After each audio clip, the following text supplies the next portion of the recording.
মিম কিছু না ভেবেই ইমনের নাম্বারে ফোন দেয়। হ্যালো ইমন, আমি ইমনের বড় ভাই বলতেছি। তুমি মিম তাই না? ইমন তোমার কথা বলেছে, এখনো বাইরে আছে বন্ধুদের সাথে, পরে ফোন দিও। আপনি এরকম কেঁদে কথা বলছেন কেন? আমার কিন্তু ভয় হচ্ছে। আরে, আমাদের বাড়িতে একজন মুরব্বী মারা গেছে, তাই ওনার জন্য মন খারাপ। আর কাল এক্সাম ভালো করে দিও। ওকে ভাইয়া। ইমন এলে আমার কথা বলবেন। মিম কিছুই বুঝছে না, ইমনকে কি সে ভালোবাসে? এক্সামের কথা মনে পড়তেই পড়তে বসে যায়। মিম পড়ায় না মন বসালেও জোর করে পড়ছে। হঠাৎ ঘুমের দেশে হারিয়ে যায় সে। ঘুমের মাঝে কে যেন চিৎকার করছে, মিম ভালোবাসিস।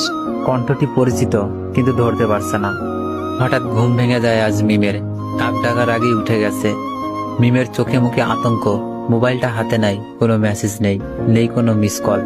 মিম চাই হঠাৎ করে একটা কল আসুক আর নাম্বারটা ভাসুক ইমনের, কিন্তু নামটা আর ভাসে না।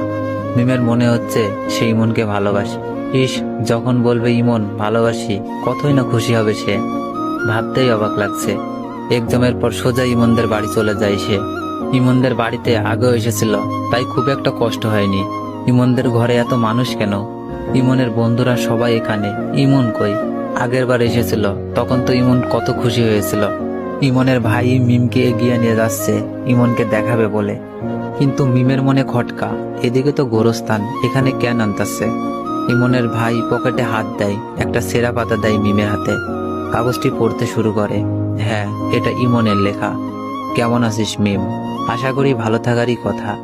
ভাইয়া চেয়েছিল তোকে জানাতে, আমার অবস্থা ভালো না, কিন্তু তোর এক্সামের এমনিতেই অনেক ক্ষতি করে ফেলেছি, তাই আর জানাইনি। এক্সাম কেমন হয়েছে? ও সরি, আমি তো আর বললেও শুনতে পাবো না। সম্ভবত তুই আমার কবরের পাশে দাঁড়িয়ে।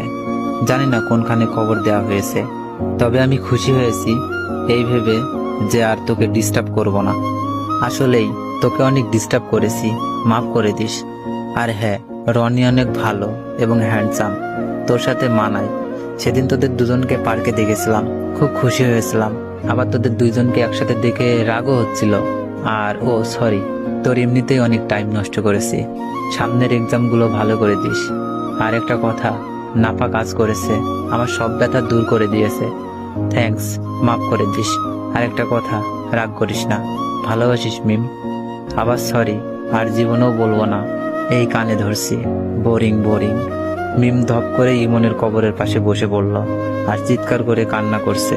আর ওর মুখ থেকে বের হচ্ছে, ইমন, ও ইমন, ওঠ, একটিবার দেখ, আমি এসেছি। তুই না আমাকে ভালোবাসিস, আমিও তোকে ভালোবাসি রে।